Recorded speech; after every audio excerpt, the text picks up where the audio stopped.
All right, so you think you've got a handle on the Spanish market, right? Ready to dive into some serious B2B action. Well, hold on a sec. No, Today we're going deeper, deeper.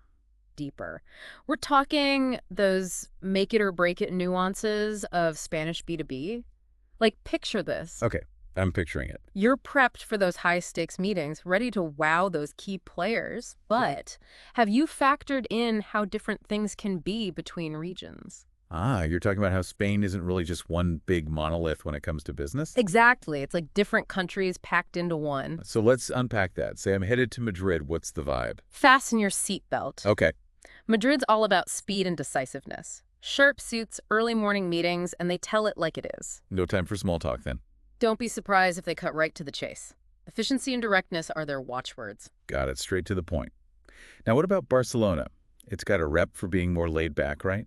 Well, laid back might not be the word I'd use. Catalonia and Barcelona in particular, it's all about innovation. Especially in that startup scene. Exactly. Think incubators like Barcelona Tech City. You really got to show your forward thinking there. Oh, and Yeah. brush up on your Catalan. Huge brownie points. So tailoring your approach isn't just a good idea, it's essential. It's the difference between a 15% meeting acceptance rate and a 40% one. Whoa, okay, that's huge. So regional differences checked. What's the next piece of this Spanish B2B puzzle? Relationships. Okay, sure, relationships matter everywhere, but In Spain, it's not just what you know, it's who you know. You're not just pitching a product. You're building a connection that goes way beyond the boardroom. deeper than just a transaction. Deeply ingrained in their business culture.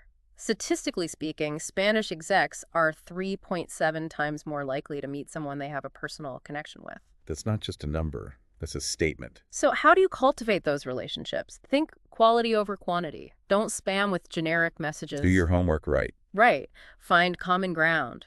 Maybe a mutual connection on LinkedIn or a shared passion for an industry trend. Sure you're paying attention. And don't underestimate the power of a well-placed gift. Say you learn a prospect loves a particular artist. Oh, I like this. Sending a thoughtful little something related to that artist after the meeting Makes an impression. solidifies that connection. Shows you see them as people, not just potential clients. Makes sense. Okay, regional awareness, personal connections, it's all about showing you genuinely value their culture. But what about the actual communication style? Any pitfalls to avoid? Timing is everything. Spain operates on a different rhythm to, say, North America. Siestas, Yeah. right. But how does that play out in business? Siestas are sacred. Avoid scheduling calls between 2 and 4 p.m. Got it. You're better off aiming for 9 to 11 a.m. or 4 to 6 p.m. But here's the twist. Hit me. Spanish business culture often spills into the evening. Don't be shocked to find yourself on a call at 7 p.m. So flexibility is key. What about other things? Titles, formalities. Always use formal titles, especially early on, Don or Doña, followed by their first name. A sign of respect. And remember, it's a relationship-focused culture, so don't jump right into your pitch. Ease in. Show genuine interest. Ask about their weekend, their family, even a recent industry development. Keep it human. Exactly. But eventually, you do need to talk business. How do you transition without being too abrupt? Yeah, that's tricky. Be explicit. You could say, would it be all right if we shifted gears and discussed how our services could benefit your company? So polite and respectful of their time. Plus, it keeps the conversation flowing naturally. Okay, I'm getting the hang of this. Be mindful of timing. Use those formal titles. Engage in personal conversation, and then explicitly ask to transition to business. Oh, one more thing. Oh, there's more. Nonverbal cues are huge. Eye contact is key. Shows you're sincere. Now, Spaniards are known for their warmth and expressiveness, but don't go overboard with the hand gestures. It can come across as inauthentic. So it's a delicate balance. Be warm but professional. Exactly. Yeah. And pay attention to their nonverbals, too. Are they leaning in, nodding, maintaining that eye contact? Those are good signs. Like a secret language. In a way. Okay, so we've talked regional differences, building those relationships, and even mastering that communication style. But there's another layer to this. Let me guess, it's... Decision-making. Unraveling how decisions actually happen in Spanish organizations. That's a whole other fascinating piece of the puzzle. All right, I'm hooked. Let's dive in. Who are the players? How do you navigate those hierarchies? First thing to understand, many Spanish businesses, especially family-owned ones, are very hierarchical. So it's not as decentralized as in some other cultures. Not at all. Decision-making power often rests with a select few at the top, and they command a lot of respect. So who are the gatekeepers to get to those decision makers? You're not just dealing with assistants, you're dealing with trusted advisors, Really? often called secretarios or secretarias. Fiercely loyal, and they hold serious sway. They manage schedules, filter information, and have the ear of those at the very top. Wow, so building a relationship with the Secretario is just as important as connecting with the CEO. Absolutely. Treat them with respect, professionalism. Show you understand their role and the value they bring. They can be your biggest allies in this world. Okay, so I've impressed the Secretario. I've got a meeting with the decision maker. What now? What's the meeting like? While virtual meetings are more common, face-to-face is still king in Spain. It's that personal touch. It shows commitment, fosters that personal connection, and allows for all that important nonverbal communication. So Zoom's convenient, but not as impactful. If at all possible, arrange an in-person meeting, their office, or even a neutral spot like a restaurant shows you're serious. Got it. I've got the gatekeepers, I've got the in-person meeting set up. But is the decision-making process as straightforward as just making my pitch? Not quite. Be prepared to meet with a group of stakeholders. More than one person. Decisions in Spanish companies are often made collectively after lots of consideration and deliberation. Ah, so it's not just convincing one person, it's winning over the whole team. And don't expect a decision on the spot. They value thoroughness. So no signing contracts right there at the table. Don't be discouraged if you don't. Patience is a virtue when it comes to Spanish B2B. This is so insightful. It really seems like patience is key. Patience and persistence. Remember, building strong, lasting relationships. That's the foundation of success in Spain. That's a long game. It rewards those who put in the time and effort to understand its unique rhythms and nuances. Wow, this has been eye-opening. We've explored regional differences, the power of relationships, communication styles, and even the intricacies of decision-making, and There's more. there's more. In the next part of our deep dive, we'll get tactical. Practical strategies for securing those meetings and crafting messages that truly resonate with Spanish decision makers. Can't wait. This journey into the heart of Spanish B2B is just getting started. Yeah. Okay, so we've got the lay of the land, those all-important regional and cultural pieces. Now let's get down to brass tacks. How do you actually land those crucial meetings in Spanish B2B? It's one thing to get the culture, it's another to make it work for you. Right, so say I've got a company in mind, even a specific person. Where do I even start? Remember what we said about relationships? Oh, yeah? Cold calling, it's about as welcome as a polar bear in Seville. Warm introductions are key. But what if I don't have any existing connections? Think of it this way. Every connection you have now had to start somewhere. Sure. LinkedIn is your best friend here. Really dig into their profile, their company's page. Look for those shared connections, common interests, anything that sparks a genuine point of connection. So no generic, I'd love to connect messages. Show you've done your research, understand their world. Even something like, I saw we both attended an event. It was fascinating to hear speaker talk about topic. Would love to get your take sometime. You're not just after a sale, you're looking for a real exchange. And if even after all that LinkedIn digging, you're coming up empty, What then? old school charm time. Ugh. Industry events, conferences, those are gold mines for face-to-face connections. Spaniards value that. It's a chance to showcase your expertise, your passion, and you can subtly weave in your company's value proposition during those casual conversations. Subtly being the key word. But networking events, I get it. They can be intimidating, especially in a culture you're not 100% familiar with. Any tips? Confidence and genuine interest go a long way. Don't be afraid to approach people even without a direct connection. A simple, buenos dias, I'm name from company. I'm really enjoying the discussion on topic. How about you? Nice, open-ended, non-threatening. Shows you're engaged and avoids that awkward sales pitch right off the bat. Planting seeds. Nurturing those relationships organically. Then it's about staying on their radar, engaging with their content on LinkedIn, sharing a thoughtful article that connects to their interests. Keep the conversation going. Okay, I've done my research. I've made contact either online or in person. Now, the tricky part, crafting a message that actually resonates with Spanish decision makers. It's not just about your product or service. It's about framing it within their world. Their challenges, their Yeah. aspirations. What keeps them up at night? Are they struggling with supply chain issues? Trying to expand into new markets? Position your offering as the solution to those specific problems. Not just a laundry list of features and benefits. For example, instead of saying we have the fastest delivery times in the industry, You'd say something like, We understand the pressure you're under to get products to market quickly. Our streamlined logistics system can help you reduce lead times by X%, ensuring you stay ahead of the competition. There you go. You're speaking their language, showing them you get it and have a solution that directly impacts their bottom line. Does this apply across the board? Email, phone calls, even face-to-face? Absolutely. Weave that understanding into every interaction.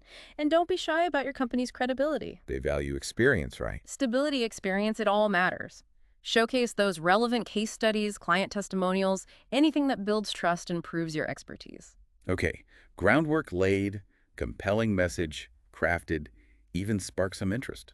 Now for the big question, how do I actually secure the meeting? Clarity and respect for their time are crucial. No vague invitations.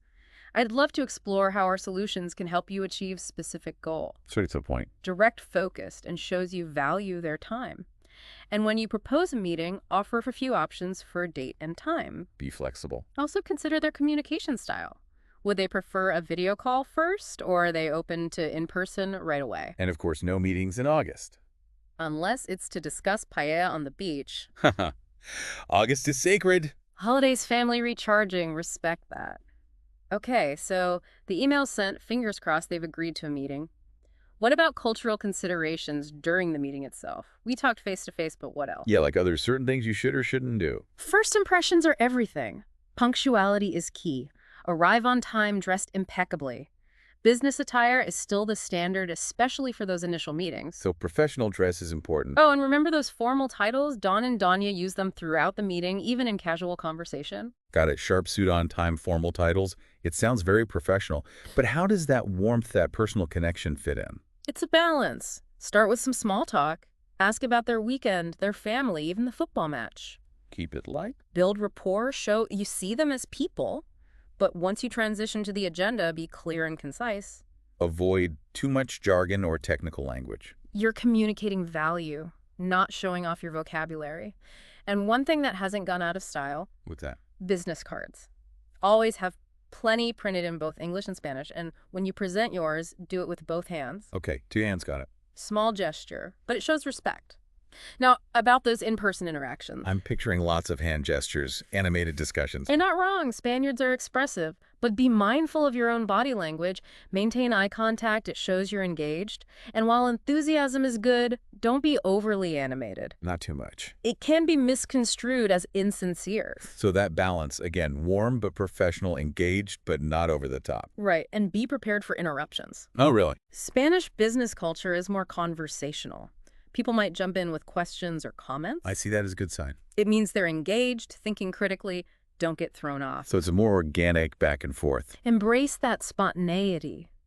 It's a chance to show you can adapt and build deeper understanding.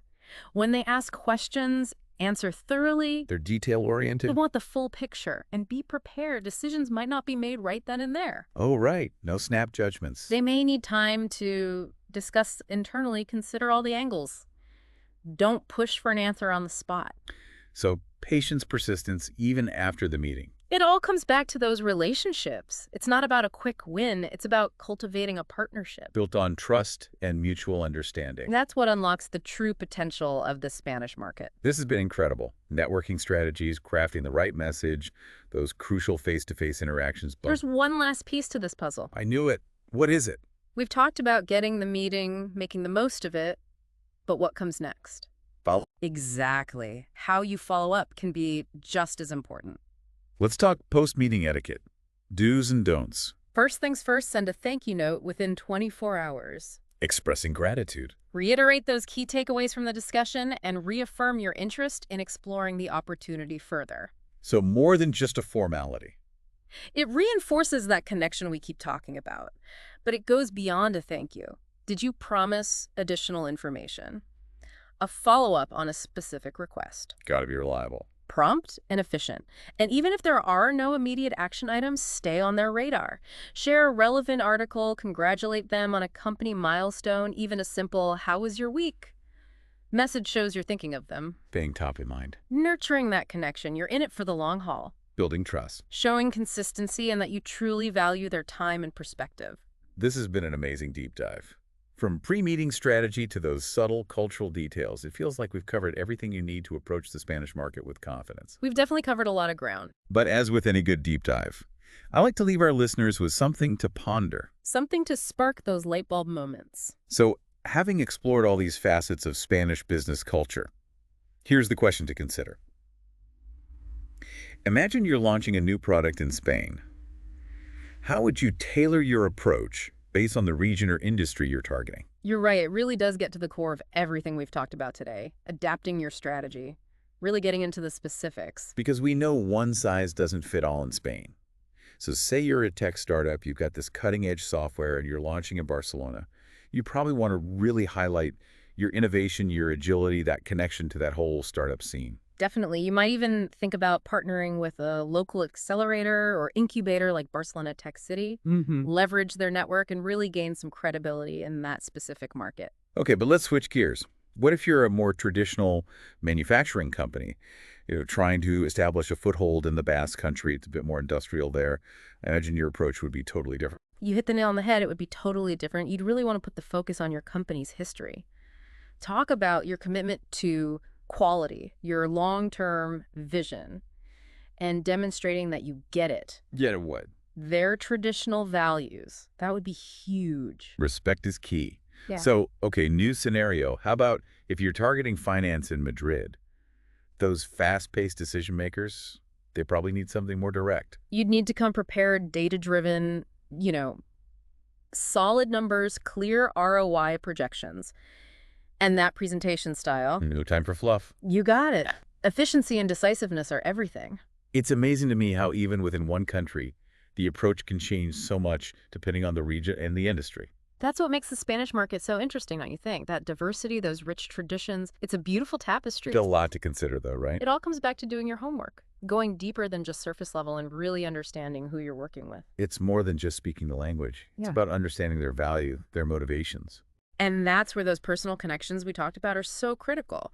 Build those relationships, earn their trust, show that you're not just in it for a quick deal. It's about the long game. That's how you unlock the real potential of the Spanish market. Building partnerships, not just closing deals.